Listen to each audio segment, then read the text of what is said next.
Hello everybody! My name is Kikrlin, but you may also know me as Dino from PC2, and welcome to Ero, where once again we're going to be racing, but today in Austria.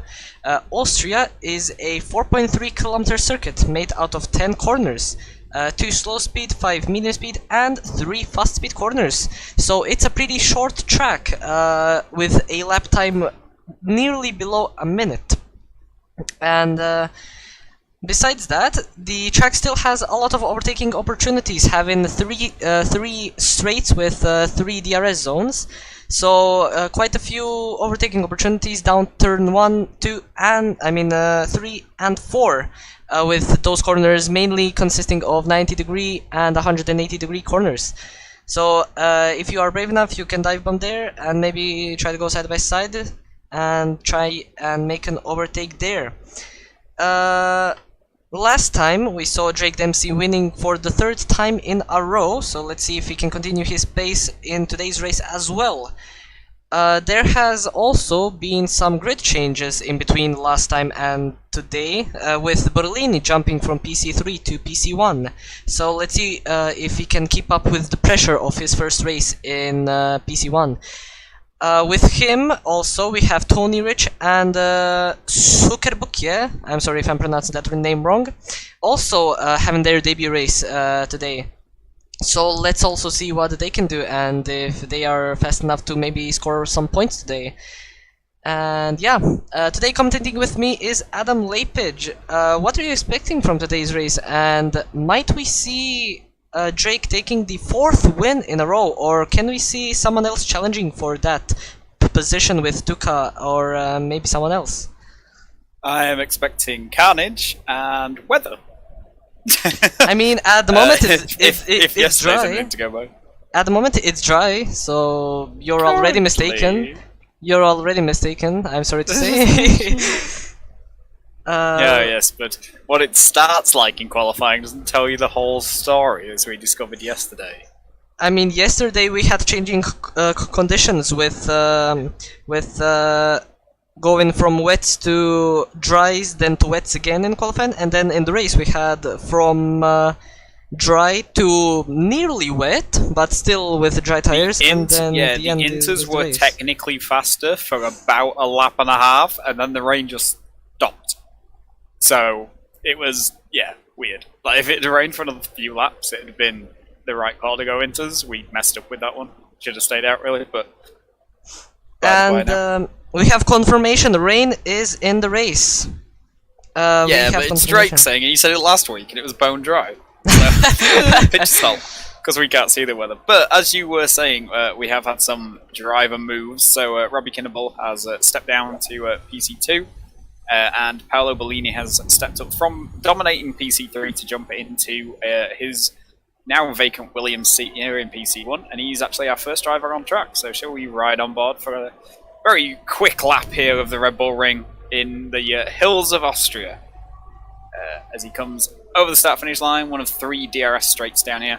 Hard on the brakes for the louder curb, cut that inside as much as you can, try not to run it too wide on the exit, very easy to invalidate your lap there. Into the 2nd DRS zone, through the non-event of turn 2, and hard on the brakes for turn 3 of Remus here up at the top of the hill. Get on the inside, get the power down as early as you can for the run down the 3rd DRS zone, all the way down to Rausch at turn 4. An easy corner to get wrong, a corner where people like to go side by side and usually doesn't end well for the guy on the outside. So it is a place you can overtake around the outside, so we could see definitely some action there. Through turn 5, another non-event, and into the double left-handers here in the middle of sector 2 in 6 and 7. Try not to touch that inside curve on 7 because it will kill you. And through the little kink of 8, and Paolo's going to have to hope he doesn't get held up by the Mercedes here in front of him as he flicks it downhill through the right-hander of turn 9. Nearly crashes. Yeah, he has been held up, almost hits the back of Matej Jelnik there, which is going to be unfortunate for his lap. But it is on medium, so it's not going to ruin his qualifying overall, but it has kind of ruined that lap. But it's a 105.2, which is a decent start, as Matej Jurgel behind us a 103.8. Starting on fire, PC1 guys. I know our qualifying wasn't representative because it was mostly wet, but that would have got pole for us. And we have Drake retiring again. Yeah, Drake's doing last to first because Tony's not turned up. If Tony rocks up now, that's going to be bad. And Quill's already DNF'd, so I wonder if he binned it or something like that. I don't think the difference between mediums and softs is that big. We saw yesterday it was around 4/10, so starting on mediums could be beneficial, as the softs do wear out quite a bit. Like in around 15 laps you would already have 70% of the tire wear, and on this track especially you're gonna feel way too much oversteer, I mean understeer on the track when the tires have very high wear. So because mediums don't have that much big of a difference in the delta, starting on those could prove beneficial, but Berlini was just way too unfortunate with Matthias Jelinek holding him up. But we do have other people improving, like Foss putting a lap time for P2, a 103.9, and Tuka Rakkola on mediums follows him right behind with a 104.1. So very impressive indeed. Jane Elwell's just finished his lap and goes on to a 104.4, the same as Ian Bilbas. So Ferrari's just starting his lap? Yeah, Ferrari just starting his lap. And we've got Andrew Turkov just coming around the final corner, the reserve driver in the Red Bull this week, with a 104.5 on the mediums, so that's a good lap. And Mickelson behind does invalidates a 115.5, so he's had a moment in there somewhere.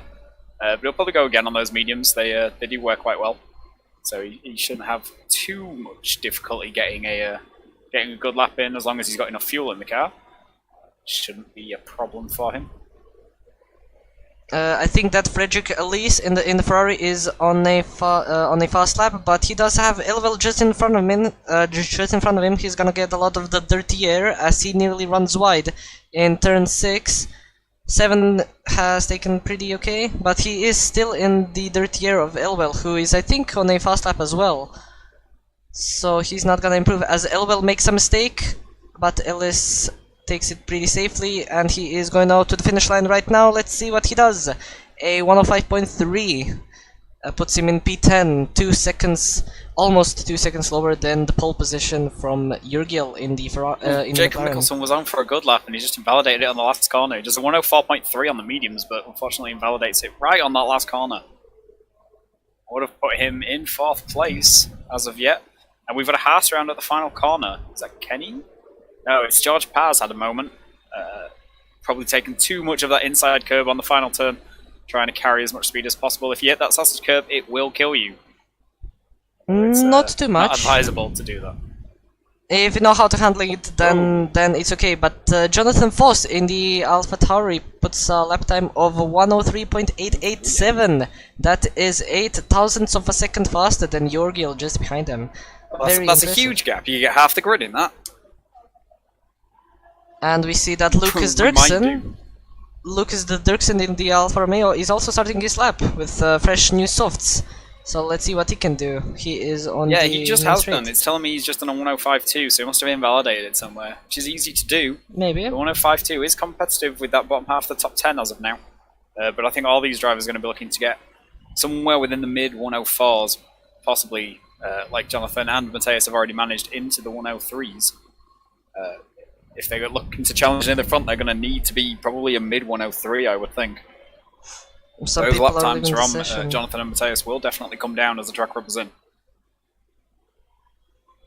Lucas is now coming out to turn 7, and he's taking it pretty safely. He could have gotten slipstream from his teammate after turn 4 at the 3rd straight, but he just slowed down, so he didn't gain that extra time as he is rounding out to the final corner. And let's see what time he is going to set. A 104.19 puts him in P3. Very nice. Yeah, Matthias, who's in front of him on track, just did a 103.6, but unfortunately invalidated it. So those times are going to come down as long as these guys can keep it within track limits. So even that 103.8 from Jonathan, that might not be safe for a good grid position. You might need to improve. What do you think about the starting positions? So, if you didn't know, when you qualify on the odd number, on this track you start on the outside line. So maybe, because we do see a lot of incidents happening into turn 1 on the first lap, maybe starting on the outside line is going to be beneficial to maybe avoid it a bit easier.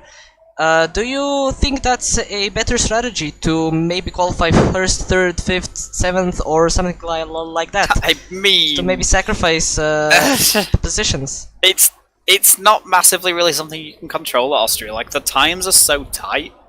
Like, it's not something you can look at and go, oh yeah, I'll absolutely do this. It's like Lucas is 0.02 of a second faster than Tuca. You can't control your lap to that point. And then Paolo's just put a lap in of a 104.2, and he's 0.12 of a second slower than Tuca. So if Tuca was, you know what I mean, like 100th of a second slower or 100th of a second faster, he would be in those odd-numbered grid slots. Now, it is definitely a better place to start in terms of avoiding the carnage that's always going to happen at the Lauda curve because of how it is, because it just tightens right up on entry. But it's not really something you can control. You kind of just have to get lucky. Or drive very conservatively on lap 1 if you do get one of those grid spots on the inside. Unless that specific grid slot is P2, and then you're probably alright, as long as you don't get a terrible start off the line. Of course. We see Tuca also. But starting on the outside is always better because you do generally have the option of runoff just to avoid any incidents. It's better to take a warning on lap 1 and sort of have to deal with that for the rest of the race than it is to be involved in an incident, lose half your front wing, or end up sideways in a barrier upside down. So, as Tuca's invalidated it in the middle sector, going for a lap on the softs. So he's not going to be improving with that one, unfortunately. And his teammate is also starting his flying lap. I think. Yeah, and Tuca's going to go again, I think. So he's not pitting, he's just backed it off a little bit. Recharged his battery up, I'm going to go for another one. You do tend to have enough fuel in here for 2 flying laps. You may just have to nurse it back to the pits a little bit at the end. But there's loads of time to get around because the track is so short. And you might get a bit of a tow here up the hill from the McLaren of Matthias Jurgiel as well. So that might give Tuca a bit of an edge in Sector 1 here. He's 31,000th of a second up, just inside the 1 minute, just inside the 15s for that first sector. So he's improving slightly to begin with, but most of the time you gain on the softs over the mediums is in this middle sector. So we'll have to see what Tuca does. Of course. He can get into the 103s and possibly challenge Jonathan and Matthias up front with those high 103.8s. His and Bellini's teammate... out. He's crashed, I believe, in Sector 2, yeah, just coming through Turn 6. Tuca's 84,000ths up at purple middle sector. I think we've also got a Red Bull out, which is Andrew Turkov has crashed it. Coming out of Rauch at Turn 4. Tuca keeps it in track limits around Turn 9 and around Turn 10. Carries a lot of curb, but keeps it in. But it's only a 104.1. He's improved by less than a tenth on those soft tyres, so I wonder if he took too much life out of them on that first flying lap and just wasn't able to maximise on the second one he had to do. But his teammate Martin Horak has put it P6 on mediums with a 104.3. Now the track's rubbered in a bit more, that medium strategy is possibly stronger. And Nathan Powers has gone 2,000ths behind Jonathan Foss. See, I told you could get half the grid between Jonathan and Matthias. Nathan just slotted right in there and taken a place on the front row. 2,000ths of a second off pole. Matthias Jurgiel is currently on a flying lap, but he does have a lot of traffic just in front of him with Horak, the 2 Alphas, and a Williams. Let's hope that they can move out of the racing line, as they nearly do. Just about. Just about. And let's hope that that didn't invalidate his lap. He is 41,000ths of a second faster. If he keeps this up, this will put him in pole position. He also has quite a few traffic ahead of him with Tuca. Thankfully, he also just backed it out. Yeah, Tuca's as far out of the way as he could possibly get there. He was almost in Germany. Very aggressive in the final 2 corners. Corner. And takes pole position by 46,000ths of a second. This guy. I see. It already is. Very impressive indeed. He will be pole, but we do still have 5 minutes. Jonathan says no. 103.782 from Jonathan.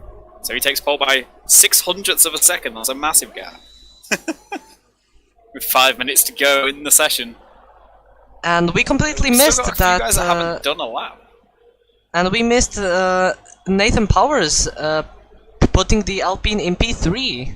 The Alpines haven't had... He put it P2. He managed to split Jonathan and Matthias before they put their last runs in. Even though there was only an 8,000th of a second gap for him to slot into, he did manage it. The Alpines have not had luck on their side in these last 3 races. in Ero, so let's hope if they can turn it around here. So Kenny's just starting a flying lap, our Haas reserve, filling in for Matthias Golo this week. Making his debut here in PC F1, the Belgian driver. He's a 10th down through, but possibly lost time somewhere else on the lap. 104.6 is still a decent lap, but he'll be hoping to improve on that. Unless he really, really wants his alternate strategy, in which case he's in a really good place at the moment in P12. As he just comes through the double left-handers here in Sector 2. Just misses the apex around turn 6. But it was decent, it didn't look like he had to lift off all that much. But again, he's lost a little bit of time to his fastest lap. Comes and throws it through turn 9. Keeps it very safely within track limits. He's not really pushing it too much, Kenny. And comes up to the line, and it is it's a 104.8, so he's not improved, unfortunately. But Jacob Mikkelsen, one of our two guys that hasn't set a time yet, he is on the lap. And he's just done a 15.9 in the first sector, which is faster than Tuka's first sector. So and it's a purple. Keep it up for the rest of the lap, we might be challenging right up at the front. He's coming out after turn 5, coming out just at the end of sector 2. This part is very tricky indeed. If you touch this inside curb, it's an auto spin curb, you will die without remorse. 44.34. Yes, it wasn't a purple sector like in sector 1. He's taking defend to turns very aggressively and manages to save Rally the car. skills from Jacob. Runs wide on the last corner, but he's lost time there, so he keeps the lap. It's a 104.0. If he didn't Rally do skills that, between 9 and 10, though. If he didn't do that, he would probably be P1, but you can see the control on Mikkelsen's hands with his car. That was very impressive indeed. But that did cost him a lot of lap time, so maybe he was a bit too aggressive in these last 2 corners. So he still has enough time to do another lap. 2 minutes if he can get into the pit lane in time. And maybe he can challenge one do some wonders, I think, to get the boots changed, but they might manage it just about. As we see, I think Arjen Bilbas also on a flying lap. The other AlphaTauri, his teammate is currently in pole position by 60 thousandths of a second. Let's see if he can keep up the pace. He has improved by 21 thousandths of a second. Not by a lot, but still an improvement. Let's see how he tackles 15.9 in that first sector, 2. though, so we could be looking at a low 4 or high 3 here, if he can keep the pace up the rest of the lap. Good line through Roche, through turn 4. It's on the power nice and early.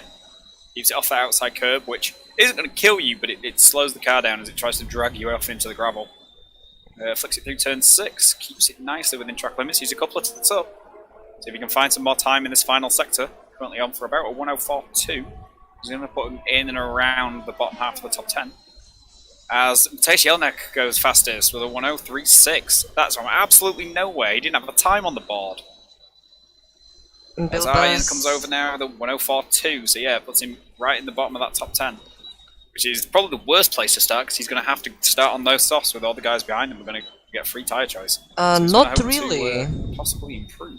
Not really, because there is rain coming in the race, and we actually see some rain coming out here as well, as we do see a lot of clouds in the air. But yeah, we do have rain. And I've also received confirmation that Arjen has the wrong setup on his car, so that's the reason that he lost his pace. That would explain it. Yeah. He's still faster than me. This is why I'm not in PC1 anymore. No, it's not. But a lot of people retiring. On the session now, so yeah, I wonder if the rain has just started falling. I don't see any droplets on the cameras, so I don't think it started yet, but it's probably gonna start in just a few seconds, or in just a few moments. But Mikkelsen is on a flying lap, I think, trying to improve on his time. Again. Yeah. Yeah, he's 14 thousandths up through the first sector, but these slightly worn tyres, they're gonna hurt much more in the middle sector than anywhere else on the lap, so we'll have to see if he can maintain that advantage, maybe grow it a little bit. But obviously, if he doesn't have a moment in Sector 3 like he did last lap, there is time to find him there. Oh, but he spins! His rally skills doesn't apply anymore as he spins. bit of grass cutting from the Ferrari. I wonder if it's better than his lawnmower at home like Valtteri's Mercedes. And that is it from the qualifying pushing session. a little bit too hard. Maybe there is just a few drops falling and the track's just starting to get a little bit greasy. Not really, as Nathan Powers puts a faster Sector 2 improvement by nearly 3/10. He is getting some dirty air, and there is some droplets in the air. This could be an Alpine on pole if he keeps it together through the final sector. Maybe, let's see. It's a time of a 103.5! Yes! It's pole position for the Alpine driver of Nathan Powers. Really turning around Alpine's luck today. But as we saw yesterday, even though I put time for pole, your race can still go in disaster, so let's not keep our hopes up. Iron's improving, so let's see if he can move up anywhere. The grid's extremely close. If he finds a 10th, that's 3 places. So, see if he can improve. Yeah, 104.1 jumps up to P8. So just find those 3 places with that 10th of a second. I think that's everyone. Yes, that is the qualifying session. Just waiting for the Haas boys to roll George back into his pit box, which might take a while because they're gonna have to bribe them or something. This was a really good qualifying session. Yeah, you can just see the rain falling in the pit lane now. It is. It kind of reminds me of PC2 when we had rain and then dry at the end and then again rain. But here we have a switch. We had like a 2-minute window. Yeah. But Nathan Powers in the Alpine takes the first pole position for Alpine in PC1. Very good congratulations for him. He will get 1 more point in his points. Behind him we have Matthias Jelinek finishing the first row of the grid, also starting P2 for the Mercedes. Next we have Jurgiel and Tuka running up the second row of the grid, Foss and Mikkelsen third row, Horak and Bilbas, and oh, that's done. A Norwegian third row though, so this could be fun. The Let's see if anyone tries to go skiing today. I think the most important thing for this is that Drake Dempsey is last, but we saw in previous races that coming from last to first is not a problem for him. And we do not see rain, but there are clouds in the air. So Drake... It's very overcast, yeah. It is. So it might depend when Jeff says it's going to start raining and how much he's deciding to lie today. If it starts raining before the soft tyres of the guys in the top 10 start to go off the cliff, then it's not really going to matter to them that they have to start on those. If it starts raining somewhere around about lap 18, those guys will have had to pit, but everyone who's spurred back on the mediums will have been able to stay out, and they basically get a free pit stop, provided the rain's heavy enough to force intermediates. Well, We've the problem seen twice is this year already where it rains and it goes, yeah, but you're fine on dries. And it's not fine on dry. The game's decided it's fine on dry. As we are starting the formation lap, the predicted pit stop strategy is a 2-stop with softs to mediums, and softs to mediums and hards. That is actually incorrect. You can do a 1-stop very easily. Jeff. Thanks, Jeff. Yes. This is why you don't drive. You can do a 1-stop very easily from softs to mediums or mediums to softs. You don't really lose that much time, you actually gain way too much time, because a 2-stop in Austria I don't think is very beneficial, because it's a very short track, so you don't really gain as much time. You lose a lot of time compared to how long a lap is, and also because of how slowly you have to basically leave the pit lane in one because of how tight it is, you'll lose a lot of time there as well. It's not quite as bad as being forced to do a 2-stop somewhere like Silverstone, where it's incredibly bad. But it's not ideal. And getting word that Paolo Bellini is having some wheel-related issues, which would explain why he DNF'd in qualifying. It looked like he just went straight on at turn 6. It's possible everything just sort of disconnected and stopped working, which is very unfortunate for his PC1 debut. But unfortunately, there's nothing we can do about your equipment. Maybe get on the blow to the Williams boys. Must have had some budget cuts. Maybe the new Mercedes engines are more expensive this year or something. As we see our drivers coming out to the grid of the track, the Williams of, I think that's Elwell or Berlini is way far back, so our drivers in front it's are gonna have cold I tires. I think he's tabbed out, so he's being driven by a Ghost, which they're not fast. Even on the formation lap, they're not fast. So he's just coming into position now, but with the overcast conditions, it's not going to be super warm on the track, so he's going to chill the tires out of the guys at the front as they wait for him to pull into position. Yeah, soft, medium, or soft, medium suggested strategy, but considering you can probably do best about 30 laps on the mediums, that's not needed. As we are currently starting the race, 5 red lights, it's a long hold up as always, and we are on the way for the Austrian Grand Prix. Looks like Powers actually gets a really good start. He retains P1, Jelinek stays P2, and Jurgel stays P3, as we have 2 Caracola coming out to P4, and just behind him it's Jonathan Foss and Mikkelsen fighting for P5, but looks like Mikkelsen actually got a pretty bad exit off of that corner. Now Bilbas, the other AlphaTauri, is trying to go around the outside, as we have people behind going 3 wide into turn 3, but thankfully everything has been kept clean, as Bilbas is again trying to go on the move on Mikkelsen, the Ferrari driver. He goes around the outside as Mikkelsen is defending the inside line. Let's see if he can leave him space. And he does leave him space, but Bilbas still runs wide. And behind them we have Bilbas and Horak battling for P7 in today's race. But Bilbas took the inside line, stays P7, just behind Mikkelsen. So let's see if these drivers can be... coming on the exit of turn 1, Jaden Elwell, the other Williams driver who's not having issues with his wheels, he got a big tag and was put into the barriers. And the carnage at the back has allowed Drake to pull his way all the way up into 9th place. And Horak has fun. Mine Horak spins on the second last turn as well. Nathan leads by 6/10 then. And everyone's just going to slot into a bit of a DRS train here. As we are getting some fighting further back. With the Drake Dempsey and the Lucas Dirksen in the Alfa Romeo. To filter through strikes. Yeah, making a move on Lucas Dirksen. Gets breaks later for Remus into turn 3. And that's going to give him another place now into P8. Right on the back of Ian Bilbas. Already who did manage to hold him off for a few laps at China. But that's not what Ian's going to want to see, is Drake right behind him already. He'll have been hoping to get a bit further in the race before he had to deal with this. Starting from last and already in 2 laps going to P8.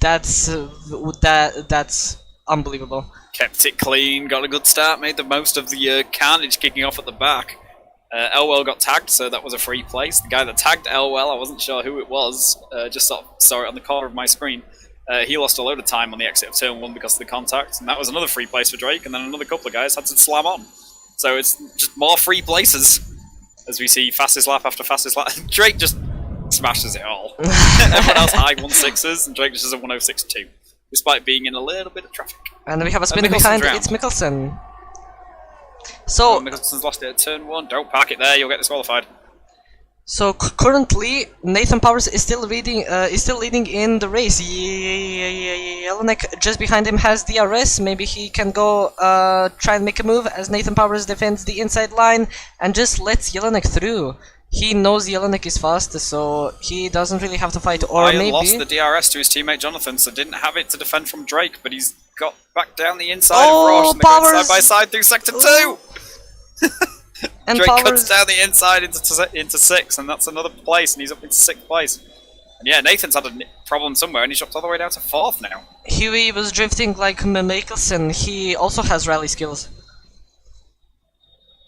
He's not in a wall, it's fine. As we have a 3-way battle probably with 2 Powers, Foss, and maybe Drake can enter this fight as he puts another fastest lap with a 105.988. But yeah, we actually have a DRS train, so probably not a lot of overtakes are going to be happening, as we see people just sparing their ERS. They do not want to go for overtakes. They do need to be patient. You do not want to be aggressive like we saw in PC2.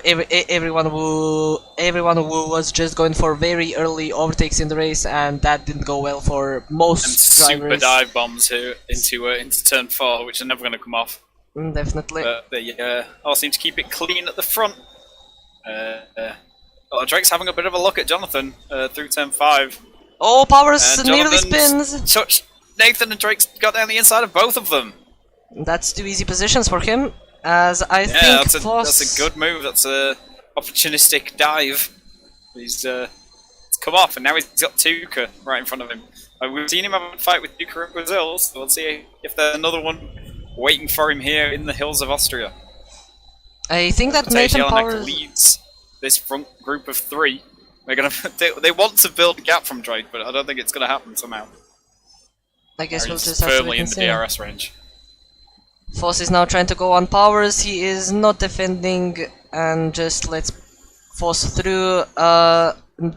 Nathan is actually losing way too much time as he actually spins on his own. So he's really struggling, starting from P1, now P12. Like I said, even if you start P1, you have a lot of backlog coming ahead of you. What we saw from me yesterday. If you saw it's possible he's gone for a more qualifying style setup, so very quick, but maybe a little twitchy, and it's just catching him out a little bit in the race. As we have two... As the second Red Bull, actually, of Andrew Turpkov is up into P6. So he's having the rookie driver having a good race. And Jelinek's dropped down to 5th, so he's had an issue somewhere. A lot of problems the guys at the front seem to be having.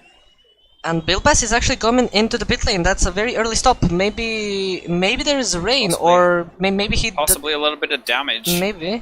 I guess we'll have to wait and see right now. But there is... If it's going to rain, it's definitely not wet enough for intermediates at the moment. No way. And he seems to be putting... Yeah, he's putting another pair of softs on, and he's getting a new front wing. Yeah, he completely lost his right end plate, so he'll have been getting huge amounts of understeer through the left-handers. While that was happening, we have a battle for the lead as Matthias Jelinek actually is P5. He lost way too much time as Jurgil, Drake and Tuka Rakola are currently fighting for P1 as Drake Dempsey goes round the outside of Tuka. That's a very easy overtake. Now he has Jurgil just in front of him.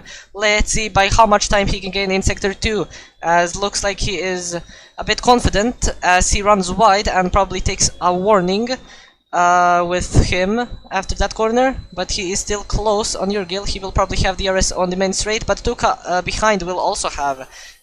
All of these drivers have pretty equal ERS, so they have not used any of it. As we have our first penalty with Jonathan Foss taking 3 seconds in today's race.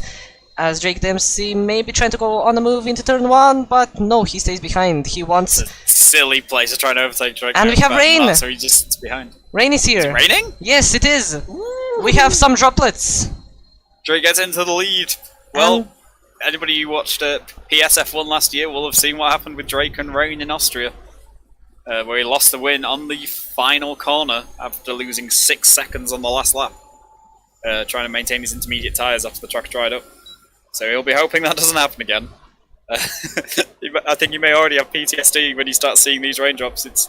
He doesn't want it to trigger by the same thing happening a second time. But he does have the lead and a half-second advantage now over Mateusz Jurgiel. But these other front 4, Mateusz Jurgiel, Tuka Rakola, Jonathan Foss and Matthias Jelinek, are all comfortably within the DRS range, as long as Mateusz Jurgiel can keep within that 1 second of Drake. DRS is going to drag him back onto his gearbox. The Drake one's very wide out of 9. So I wonder if that's where the rain is heaviest. Drake seemed to have trouble keeping the car turned in. Stepped out on him completely. And now these triple DRS zones are going to close this chasing pack up onto the back of him, most likely. He gets a really good exit out of turn 1 and manages to stretch that advantage a little bit. Now you see coming down under DRS, and we've got Martin Horrock in the pits. And we have some spinners behind. Is this an early jump for Inters? We have some people spinning in the back. It's a Alpine, Aston Martin and a Ferrari spinning early on. Yeah, Martin Horrock's early on for Inters. He's getting a new front wing as well, which has probably told him that if he's going to have to pit anyway, he might as well chance it with the Inters, chance his arm. Yeah, Jade Nelwell for Williams is in as well, and is this intermediates? I mean... It is, this is intermediates as well. These drivers... So these two, they have nothing to lose. And possibly everything to gain here. If you watch our leaders, they are kinda struggling on these softs, so I think maybe next lap, as Jelinek actually spun after turn 8, so probably this lap we will see our leaders coming into the pit lane to change to intermediate tires, as it has begun raining very heavily.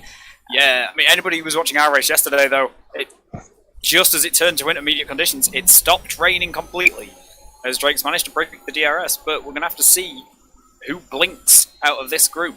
Are they all going to come in together? they are all 4 separate teams, so they could all come in together and no one's going to get held up and lose a load of time. As Drake gets huge wheel spin on the exit of Rima, so you could just hear the tyres spinning up, not getting down and getting any power down on the track at all. And we also have a 3-way battle behind with Lucas, Elise, and the Haas reserve driver. I'm sorry, I cannot pronounce your name. I am very sorry, but Kenny, yeah, Kenny. As Elise goes really deep into turn 4, but Kenny does not have the grip to maybe try and overtake him, as we see a lot of spray coming from Elise. They're gonna have to be in this lap. Yeah, Drake's coming in. Definitely. We'll have to see if everybody else follows. Most likely, I would imagine. Rain lights are flashing. DRS has been disabled. So the game's decided it's intermediate conditions, which tends to mean it is. I mean, and if it's still raining, it's not going to get any better. DRS is disabled. And yeah, all the front 6 are in. And Kenny. And Freddy's in and runs wide in the pit lane and almost puts it in the wall. George is in, but he's going to be double stacked behind his teammate, unfortunately. Tej Jelinek gets on the grass on pit entry, so they're all struggling just to get into the pits. As we the first of the guys that had already stopped is Martin Horak, but he's just coming through the middle of Sector 2 here, so he may have gone a lap too early, lost a bit of time, and he's not going to make up positions on this front group. So the front 4 are pretty much as they were. Drake in the lead with Tuka, Mateus and Jonathan all behind him. The DRS disabled though now, which isn't going to help them get onto the back of Drake, as Martin Horak gets a 3-second time penalty as well. And the only person still out on softs is Paolo Bellini, but he has disconnected, so that's the game, which is now pitting, so well done game. Drake's lead up to 1.7 seconds as Jacob Mikkelsen gets a 3-second time penalty as well, but he's all the way down in 17th place, so he's not having a good race. One of our fastest drivers, but he does tend to get unlucky, or make errors. The podium or wall was the story of Season 6 for Jacob. Ooh, he nearly has a moment out of Turn 1 as well. Managed just about to keep pointing the right way. Tuka is also very struggling on these intermediate tires and these wet conditions, as he nearly lost the car into turn 6. But thankfully he is still alive, and Jurgil is just coming out behind him. But without DRS, I don't think there's gonna be many overtakes happening into turns 1 and 3, and maybe 4 as well. As we have a spin with Jelinek. To make a mistake as Jelinek's out. And there's no safety car yet, which is very interesting. Our first retirement of the session. And that's got to be a safety car. It's a VSC. How are you getting that off the track with a VSC? Come on, game. He's stranded in the middle of the pit straight. It is a full safety car. There you go. Upgraded to a full safety car, so this is going to bunch the pack back up. Everyone's going to be yelling at Jeff and getting to find out when the rain's going to stop. It's going to be good to go back to dry tyres. I mean, it's not really looking like it. The rain is still pouring quite heavily. Yeah. But maybe in a few laps time, we don't really know, as the spectators don't have access to weather predictions, which is very, very, very stupid. They have that in real life, so why couldn't we have that in the game as well? Yeah, there's definitely some graphical things that they need to resolve in terms of what you have access to as a spectator. Should be able to just pull stuff up when you want it in terms of tyre strategy and the laps to catch and all that sort of stuff that they have on the real F1 broadcast. Would just massively improve the quality of the streams, I think. And I think, if I'm seeing this correctly, yeah, Luke's managed to get himself back on the lead lap, so that's good. So everybody's going to be able to get onto the back of the train. We're not going to have anybody sat in the way. I am race director today, so I might just move anybody between Drake and Tuka and call it a day. We did have a migrating host, so we don't really know. Yeah, Jelinek has put it in a wall, and so he's left the session. You probably shouldn't do as a host. You should probably stick around just to maintain the host. But the game does pick the person with the best average connection to everyone else, so we shouldn't have a problem in terms of connectivity in terms of migrating the host. Hopefully. You see? I actually didn't know that. We got a good 12 laps, so that's it's kind of just a standard matchmaking thing. It'll essentially ping everybody from everybody, and whoever gets the lowest score, it gives them host. Interesting. That's at least good. Easiest way to do it. Yeah, because the thing with us setting up our own lobby is it could be incredibly stable for sort of 17, 18 of the drivers, and then one guy could have a really bad time with the connection, just because of sort of who the host is. I mean, I actually had racing with some other guys. The host was Dutch, and I had an awful connection to him, and he kept DCing me on the formation line about 4 races in a row. So, but everybody else was fine with him, and I was fine with pretty much everybody else. So it's just one of those things. But yeah, so everyone's on the intermediates.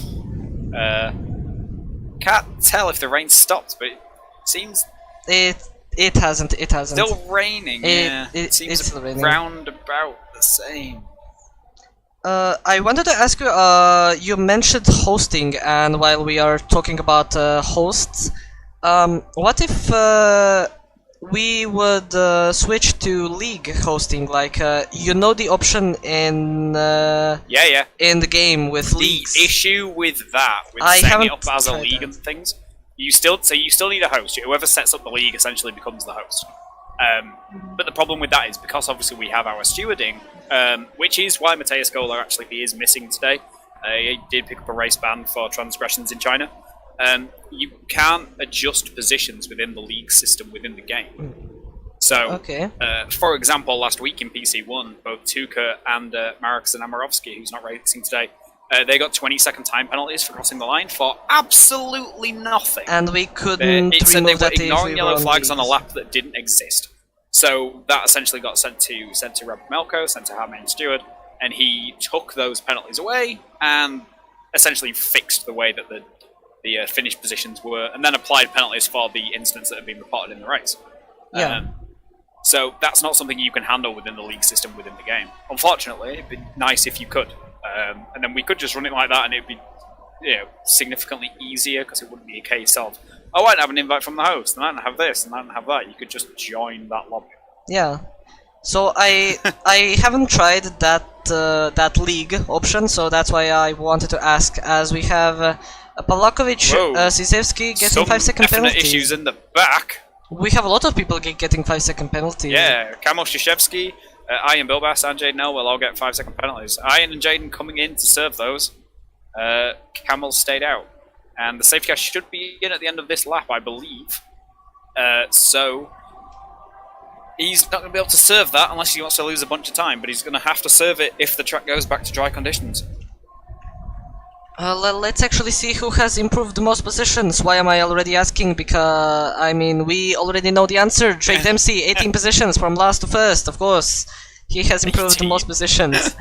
And the most positions lost is by Nathan Powers, starting from pole position, currently P11, not having very good race pace, as he is spinning quite a few times, as he doesn't have the feel for the grip. So let's see if that pace can be transferred 6th, into 7th good. and 9th place drivers of Freddie Ellis, Kenny, who I'm not even attempting it. You can attempt it if you want, I'm not even trying. And Kamil Shashevsky are all up 8 places, so they've gone from being close to the back of the grid to getting up into the points as of now.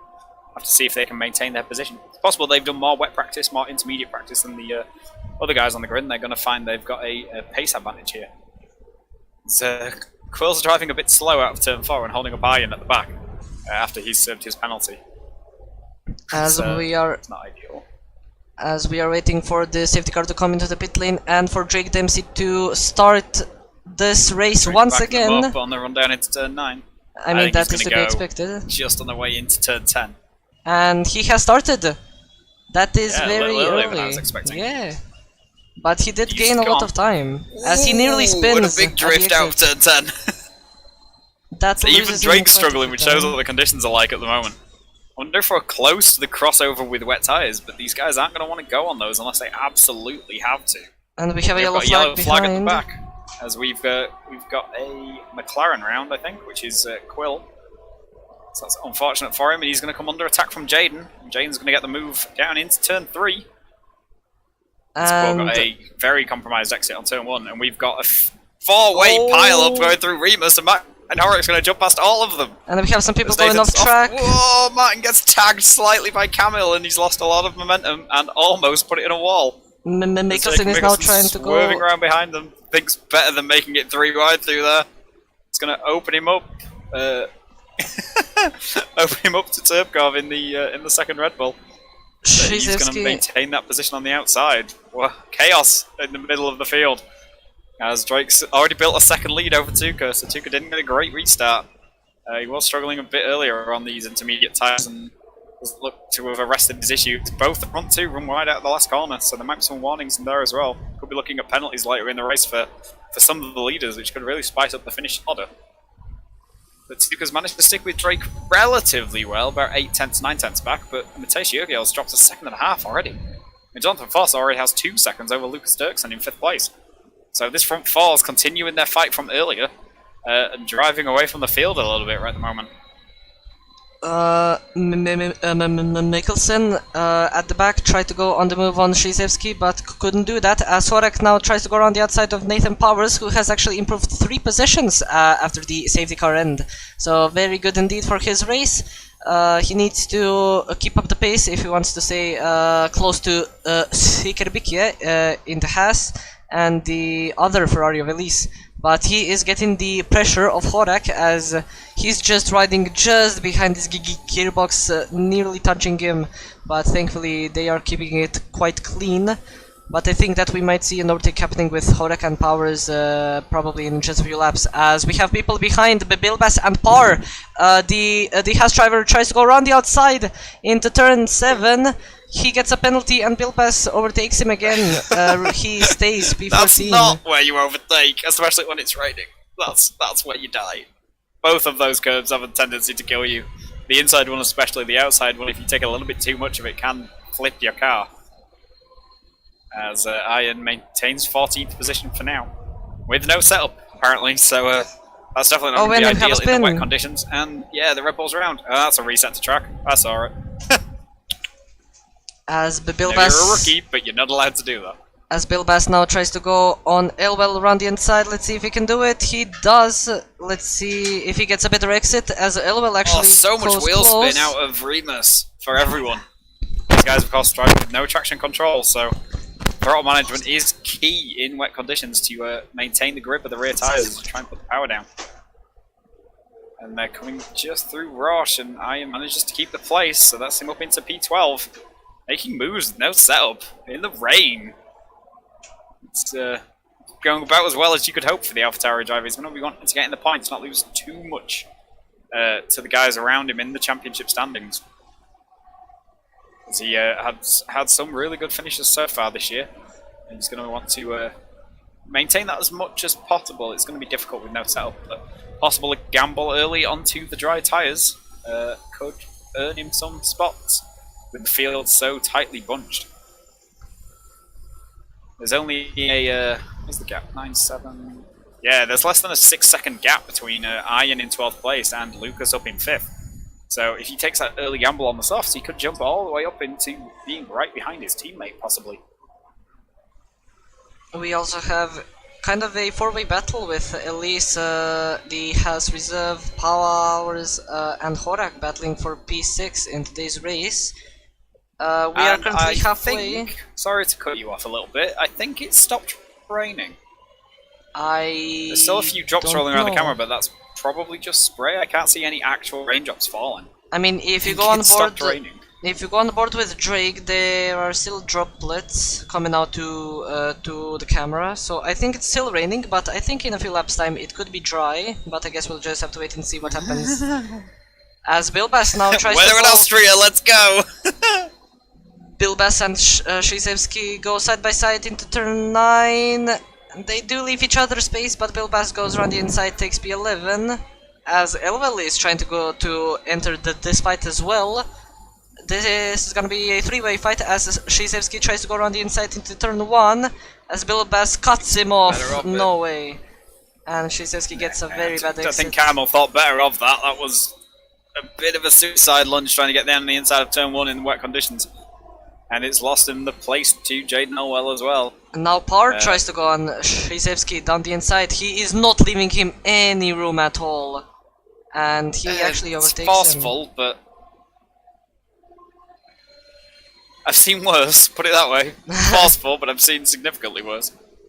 Mikkelsen and Horak just ahead of Mikkelsen's them. going around the outside of Matt and Horak through Roche, and Horak almost loses the car and almost puts it in the wall again, and that's Mikkelsen up into P9. And he'll be chasing after pole sitter Nathan Powers, who has managed to catch up onto the back of Kenny and Freddie up in front of him.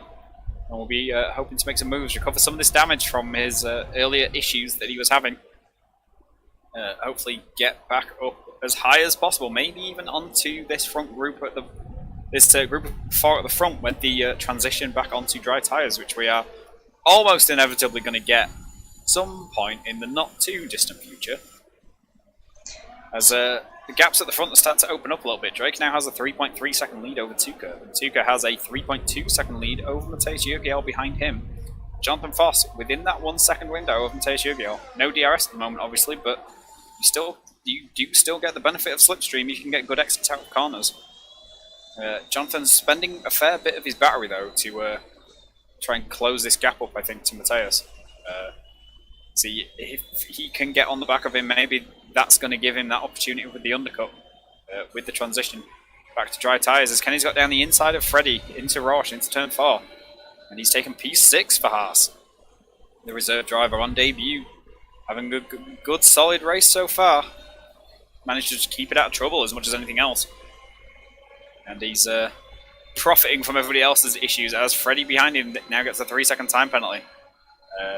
And we have a spin. Limit's trying to fight, and someone's around. It's Mikkelsen. In the other Ferrari. Mikkelsen's around, managed to recover the car just on the exit of turn 8.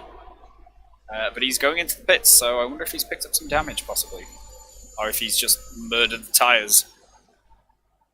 I wonder what he's going to go on. That could be interesting. Is he going to gamble on slicks?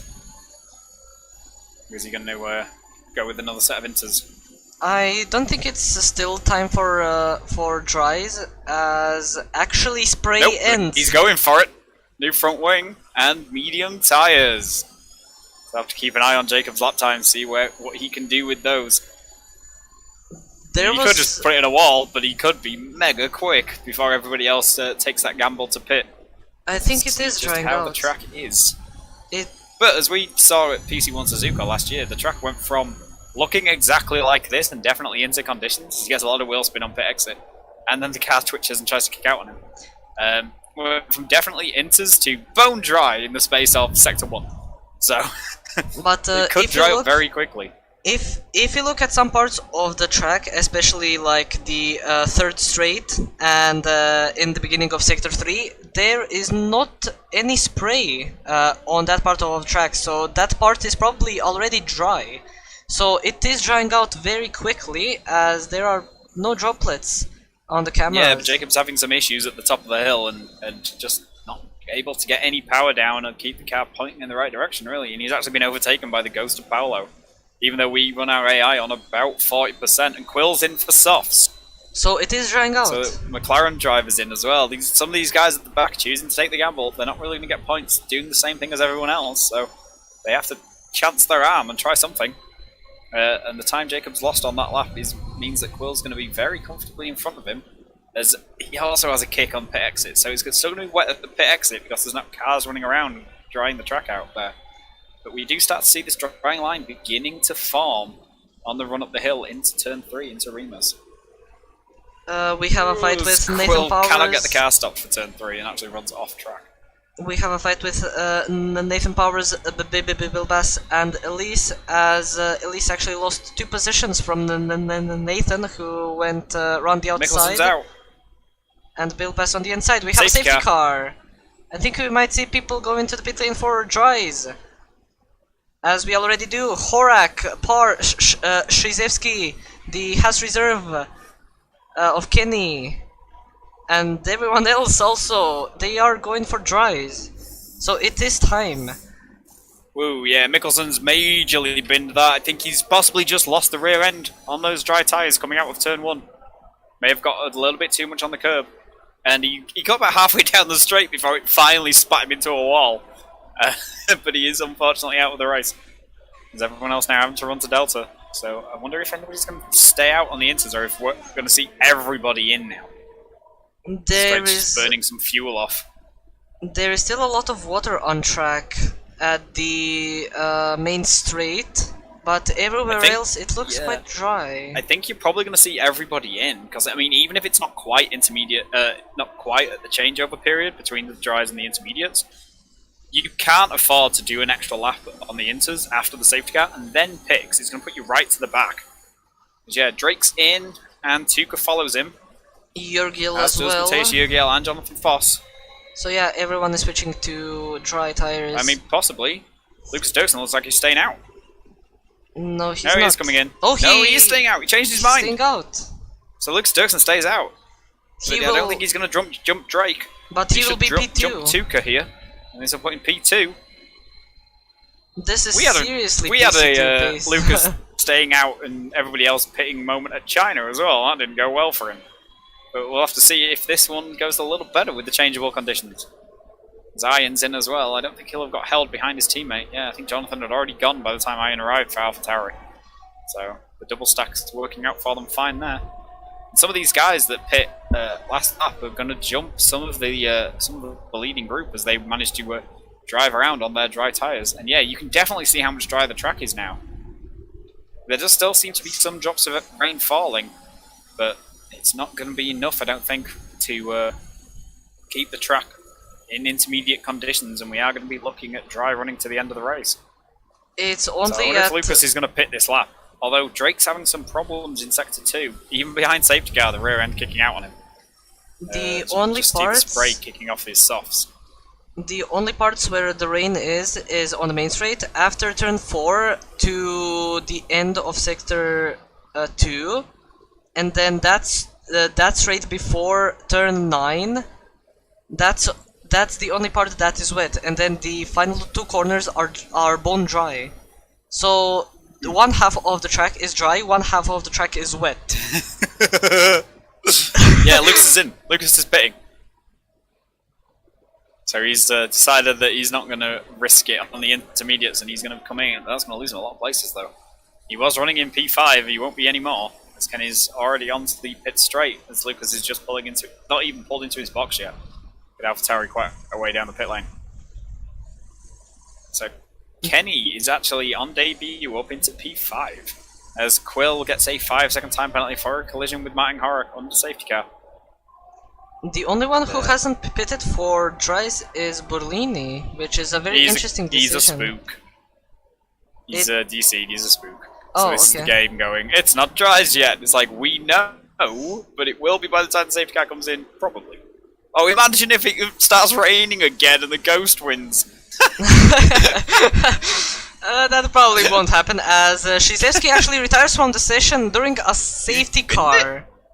I think he's binned it. During a safety car. Oh yeah, he's mega binned it. He's parked in the middle of the straight. And Ghost Paolo's just driven straight through him.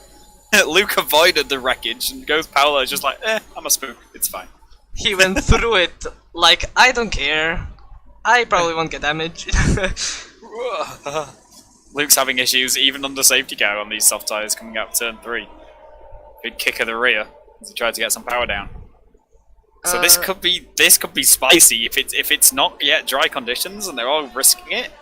This could be spicy. It already is. You could see a lot of problems here, a lot of issues. People spinning off track and picking up random penalties because the car just drifts wide and won't stop. Be prepared for chaos in turn 3. Slick tyres on wet track, do not stop. We saw that yesterday, and in Brazil as well. Yeah. So it's nothing new for us. Yeah. As Powers gets a 5-second time penalty. 5-second penalty for Nathan. But Kenny doesn't get one. So I wonder what's happened there. So there was obviously contact between them, but Kenny didn't get a penalty, it's just Nathan. So Jonathan Foss has 3 seconds, Elise 3 seconds, Elwell 3, Bilbas 3, Par 3, and Horak 3.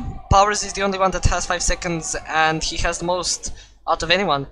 To be honest, I was expecting a bit more on the penalty side, because Austria is pretty famous to give unrealistic penalties and undeserved penalties, so I really was expecting turn more. Turn 1 and turn 10 are very easy to get penalties on and invalidate your lap, just trying to carry that little bit too much speed.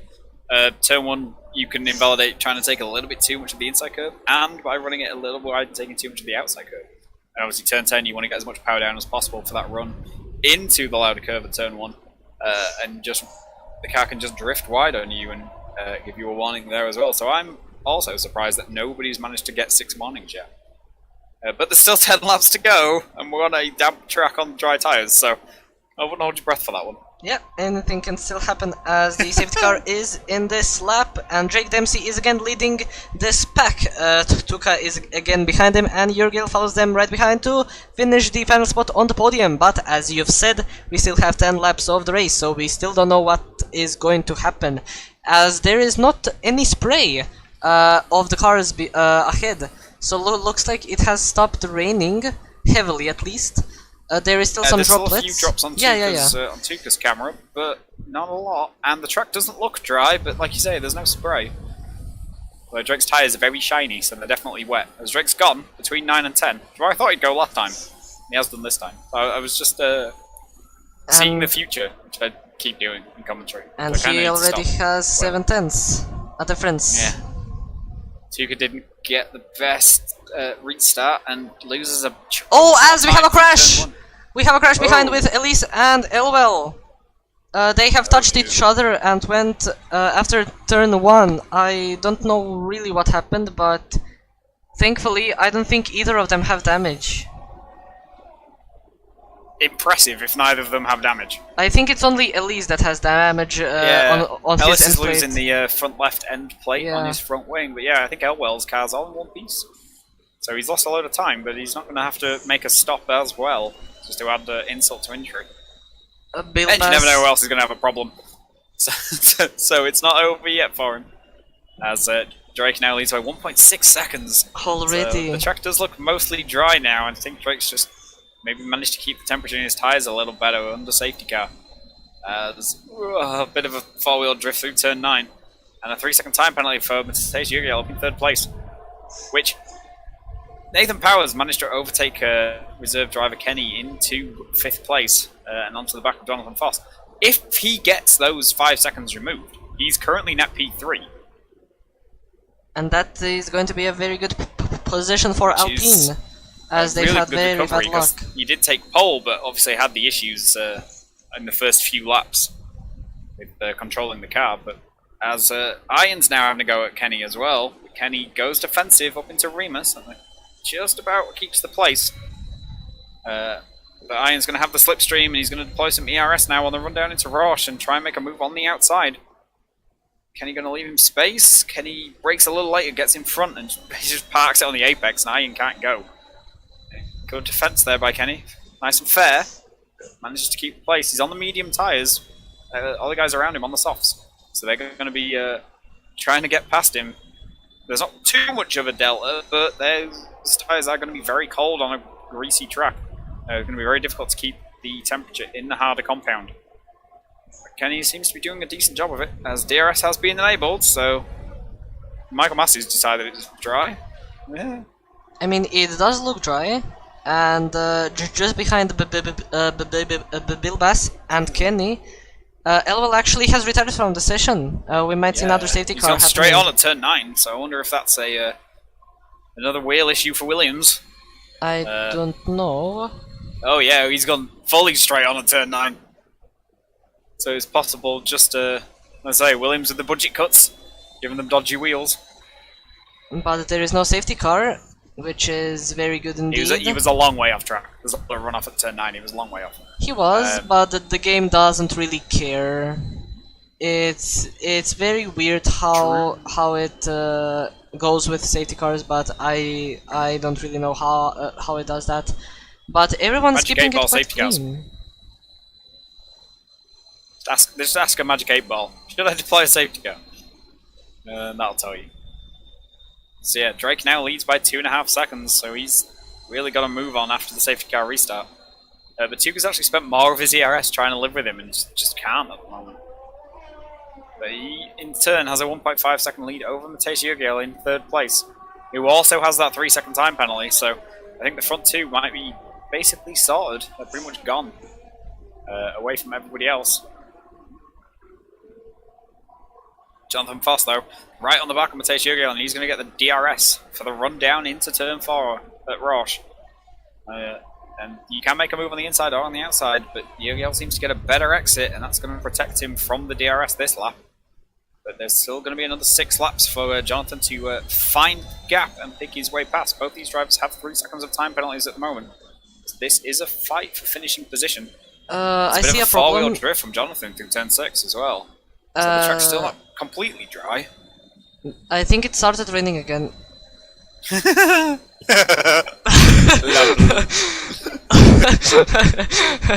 It needs to throw it down. Like, completely throw it down, because I want chaos. But the sun's breaking through as well. This makes no sense. It does, kind of. But it is gonna be interesting. It is. Are you sure we're racing in Austria? It's not Silverstone for a few weeks, right? Because this is British weather all over. Silverstone is, I think, in a few weeks, but Jonathan Foss now tries to go on Jurgiel. Doesn't go down the inside, but he did have the space to try and go for it. Jurgiel still thinks better of it, I think. Jurgiel has DRS, exit, but doesn't get it somehow. Well, stole the DRS, yeah. As Kenny's made it past Nathan up into P5, the Haas reserve driver, so those mediums might be coming back to him. The crossover between the softs and mediums does tend to be around about half the life of the softs, so about 6 or 7 laps is about right.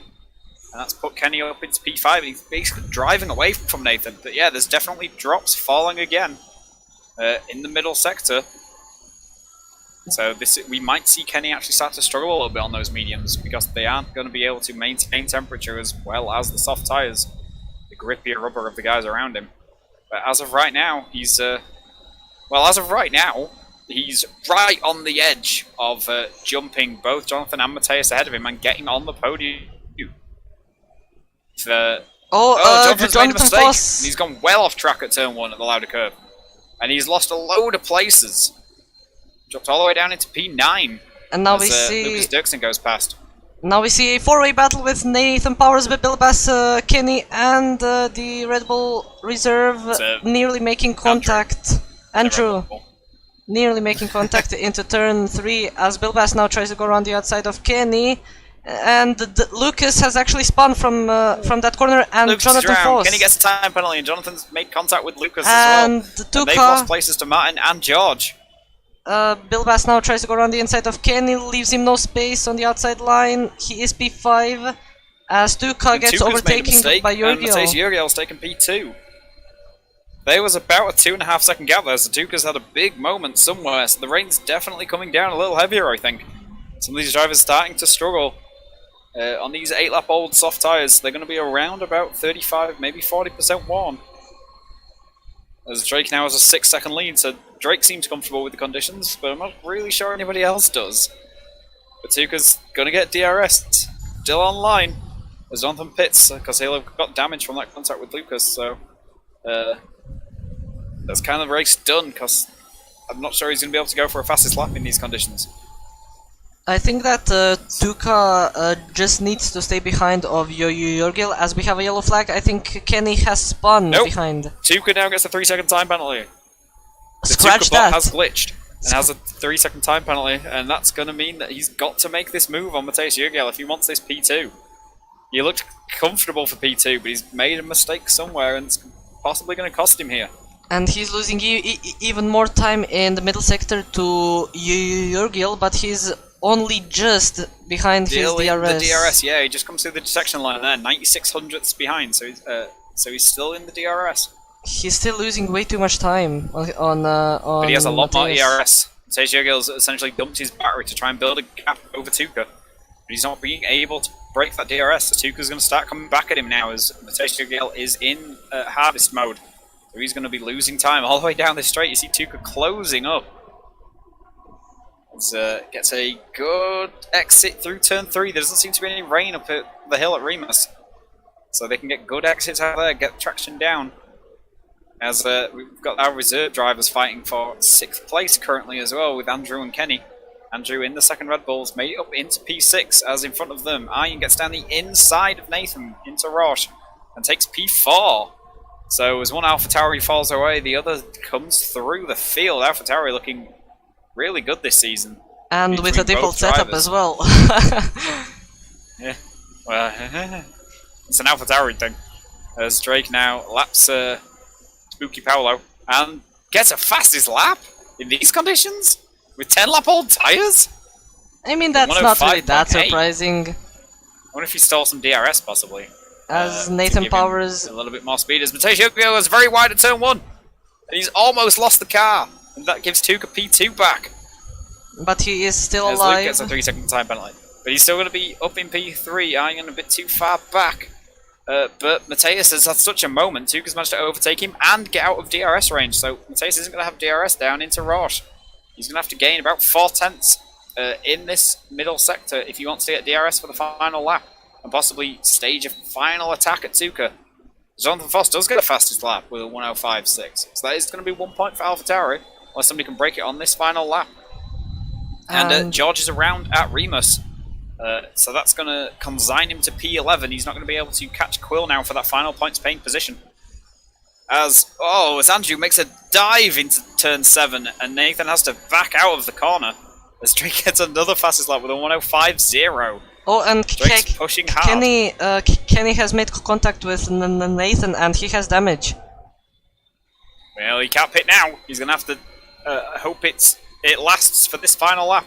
He's got Lucas behind him. The gap is 5 seconds, but Lucas doesn't have any penalties, so he needs to gain 2 seconds on this final lap.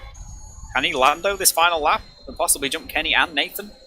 We'll have to see how that works. But Tuka's managed to maintain the gap to Matej Jurgiel at the front at 1.6 seconds.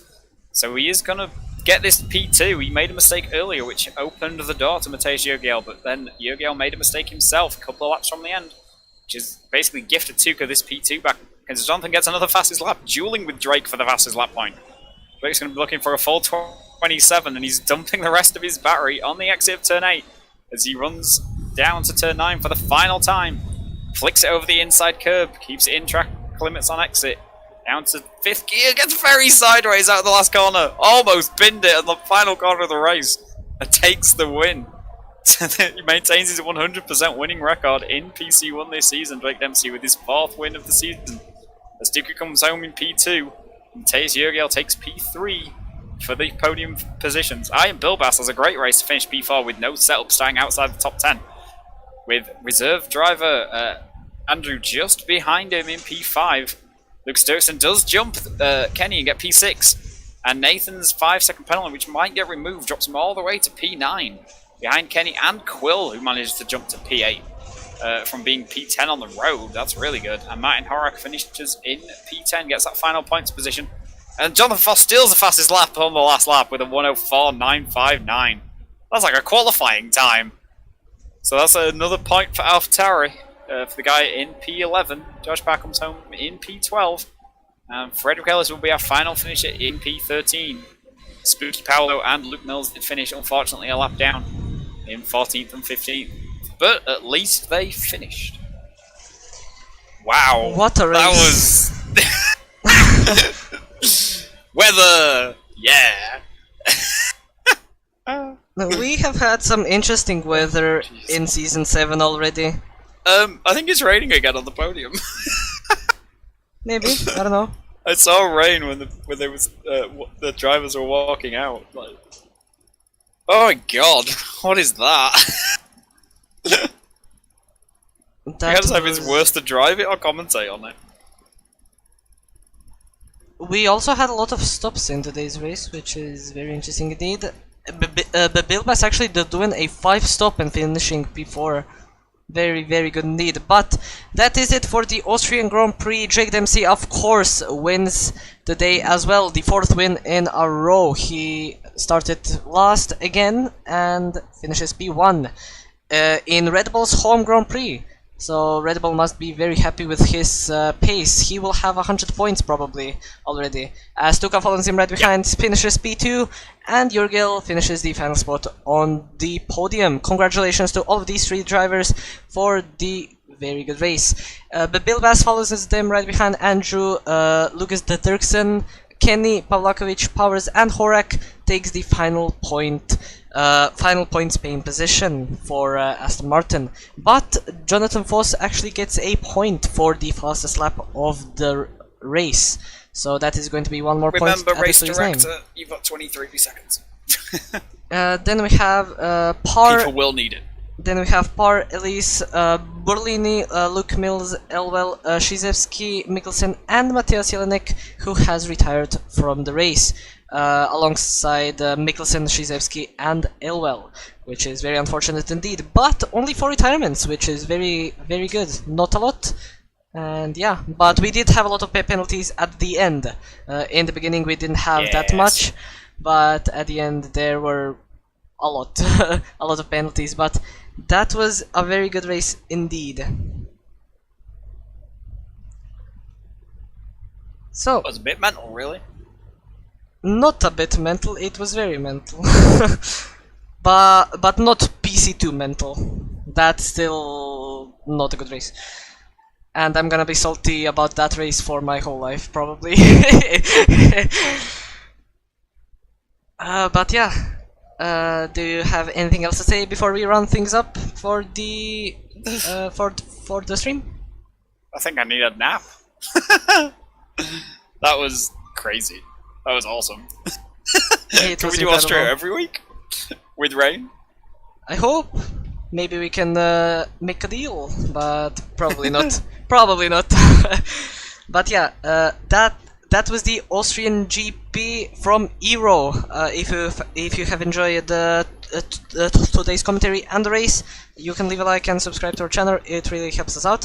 I would also like to thank our partners, Bolidomania, Race Insight, Discord, JR Designs, and Gridfinder. If you have enjoyed the race and if you want to race, there is a link in the description for our Discord, where we are currently sign-ups are off, so you cannot really sign up, but you can join our Discord to see the new updates that are going to be happening and new announcements, and when signups are going to be open. But we are of course going to be saying when they are open during the one of the streams.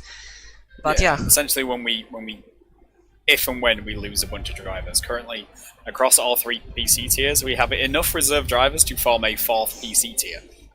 Probably even a 5th. Probably even a 5th. Yeah, which is a bit crazy, which is awesome, and I hope everyone sticks around. And we are actually creating a sort of reserve race, so the reserves get a chance to drive every week, guaranteed, instead of hoping they get a spot if some of the full-time drivers can't make it that week, which will be good. And hopefully everyone sticks around, and then possibly for season 8, which will be on the new game with the new cars, with the new Aero. We're going to be looking at a 4th PC tier, assuming we still have, you know, a sufficient quantity of drivers, which, looking at how it is right now, is highly likely. I think we've only had maybe 2 people leave so far this season, and the vast majority are turning up at least most weeks when there isn't something unavoidable IRL, like family weddings and work and whatnot. But it's kicking off nicely. There's still 13 rounds of this chaos to go, which is awesome. And next week we will be in Vive la France at Circuit Paul Ricard, which is always terrible in real F1 and awesome in league racing. So that could be a bit nuts as well. Us two have a little bit of a history there, but that's all I'm gonna say. Just a bit. You can fight me in my harness, just don't come near me in turn 1. No. I was at fault there because I lost the control of the car, but I'm still surprised how you stayed alive. Oh yeah, I know. I don't know how he didn't kill my car. But I did kill you and 2 other people, so that was pretty good. Oh, it was incredible. By running over what remained of my front wing. Well, no, and then the 3 wide we had at Manus in Ero Pc F1 last season. That was a bit nuts. My only podium to date, actually, was that race. It was 2 safety cars, starting like 18th.